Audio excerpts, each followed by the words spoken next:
So I was super excited on Friday when I got the package. So I already pre-opened it.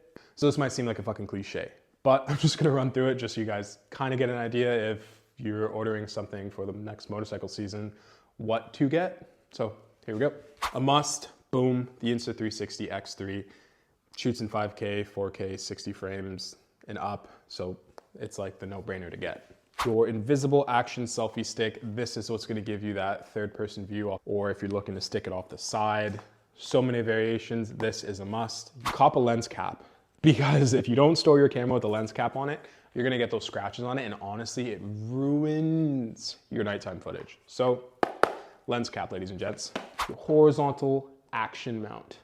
It's clutch if you're trying to be versatile and mount it on it like it's a GoPro, but it's kind of better than a GoPro. This is what you're gonna need, and you'll be golden for that.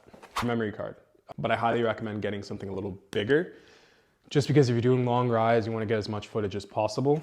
This John right here is gonna be the motorcycle bundle. It's gonna give you your clamps, your adhesive mounts, an Allen key, anti-slip washers, the list goes on. This is kind of like the chef's kiss to kind of tie everything together and make it all function for you when you're out on two wheels.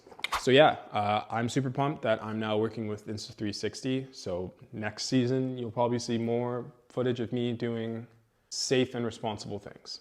That's it. Have a solid day. Peace and ride safe.